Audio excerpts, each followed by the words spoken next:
Denise, how old are you? I'm 28. How long have you been doing blues, Denise? About 4 or 5 years. And are you also homeless? Yes. When you started 4 or 5 years ago, were those the real pills, or they were still the counterfeit ones? When I first started doing them, they were the real oxys, the Percocets, and then I got switched to the fentanyl ones. I kind of got I got offered one. It was at like a kickback we were at with our friends, and then they told me to take it, so I took it, and it almost like made me overdose. But the feeling of not feeling pain kind of like made me get stuck to it. And like, who introduced you to the pills 4 or 5 years ago? One of my so-called best friends.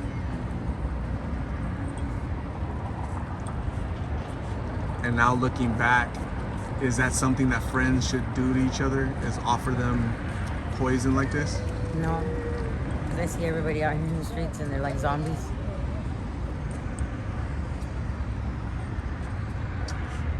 How are the withdrawals for you, Denise?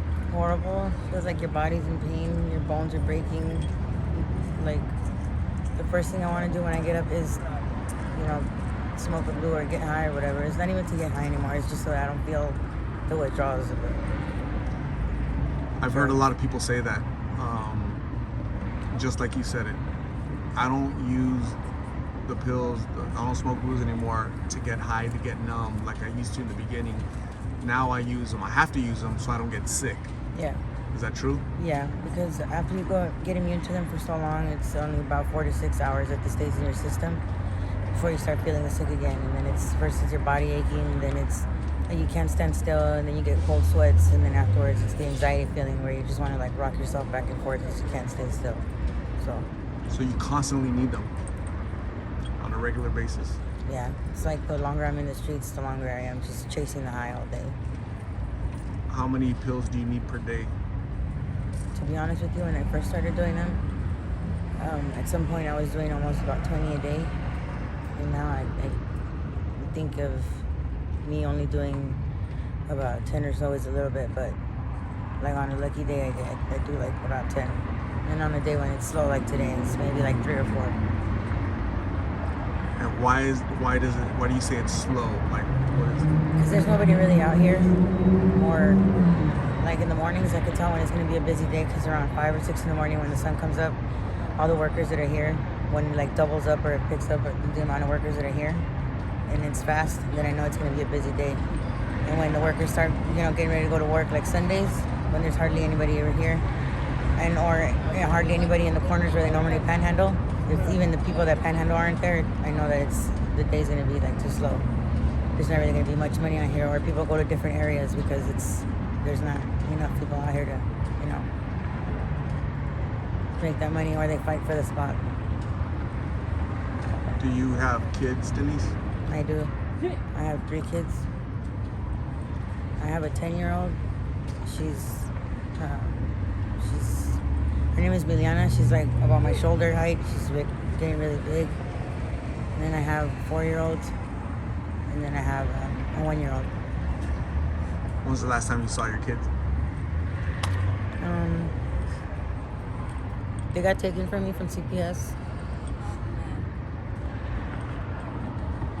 You miss them?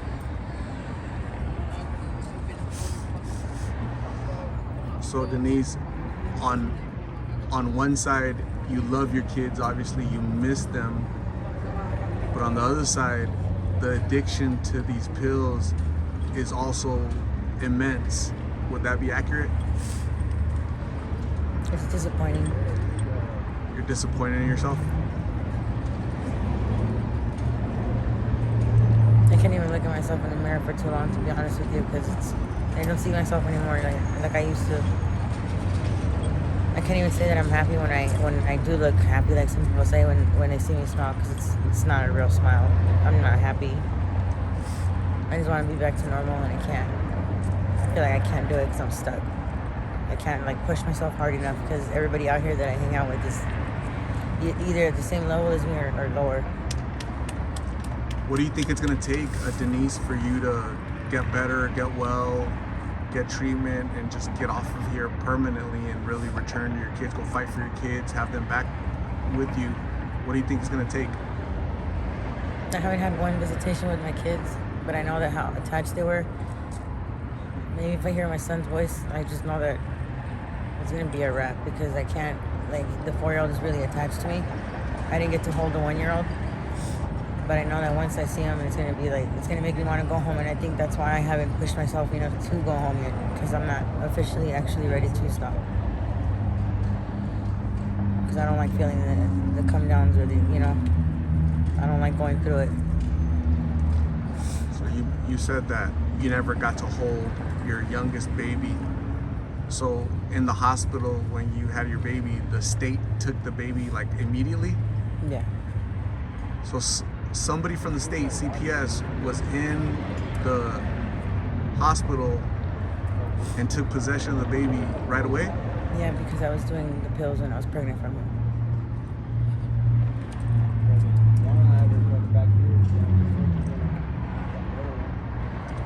So don't be hard on yourself, Denise. We all make mistakes. You're still young enough to correct those mistakes and get those 3 kids back and make a life for them. Okay, make them proud.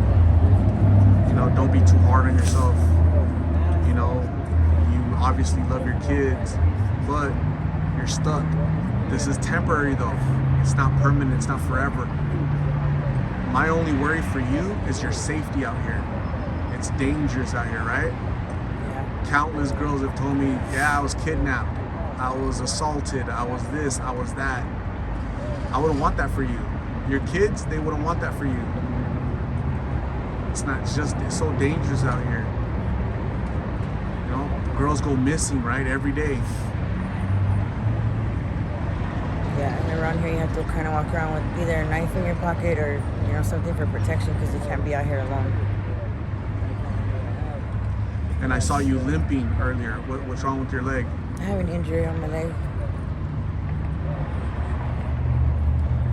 And you're scared to go to hospital? I did go once, but I just didn't like the news that they gave me, so I've just been trying to take care of it as best as I can, but every time I go to the hospital, it just upsets me more and more, because the doctors tell me the same stuff all the time. They tell you to get off of this, and that gets old. Yeah. So you They get mad and upset, so yeah. So I go to urgent care, and urgent care takes me right back to the same people. It's the same thing over and over again. And once the day comes to the end of the week when I have to go, it's like the worst day, I feel, because I struggle the most. It's like a cycle for the past 4 or 5 years, right? Yeah. Every day is the same. It's like a broken record. So would you say you've hit rock bottom or not yet? Yeah, I have. I think I'm there right now. But you're not ready to ultimately get treatment and get out of here. I don't want to lie and say that I am, because obviously I'm still out here, but it's going to get to that point, I feel, where, either if I don't stop now, I don't know, I could possibly end up dead. Does that scare you? Possibly never seeing your kids again, never breathing. You're young. You're really, really young. I would hate for that to happen to you. I've talked to people, I've interviewed them, and then months later they're no longer with us on this earth, and that's sad. You guys are all under 30. Yeah. It's sad. But there's hope, okay? Where there's life, there's hope. And I see a spark in you. There's something worth fighting for you. You got 3 reasons, right? And I think you're a good person. You're just in a rut. You feel like there's no hope, but there is. You have to just find that courage within you. I can't force you. The doctors can't force you. The police can't force you. Your kids can't force you. It's something you have to decide. Busted leg, kids taken away, you're hungry, you're out here in the streets, sleeping in the streets with all this danger. And this is what you're putting yourself through, unfortunately. But you know better, right? You know better. And I'm hoping that soon you decide to get better, okay? So Denise, thank you for sharing your story. Thank you for opening up, being vulnerable, and hopefully this message, your experience can possibly save somebody's life out there, okay? Because you're getting younger and younger. The youngest person I've seen is 13, right? And you wouldn't want that for your kids to be out here, because you know it's a trap out here. Yeah. So when I told you what I'm doing, you were more receptive to sharing your story because you think that's important for people to hear, right? So what's one last thing you want to tell young people about if they get approached or they're thinking about trying this? What would you tell them? To just act like they can't hear the person in the car, the person that's walking by them, and just keep on going. I mean, no is no for a reason. Don't even think about it. Don't even ask what is it or how or why. Just act like you never even heard that voice. That's good advice. I'm going to hand you some donated items. Here's a snack pack.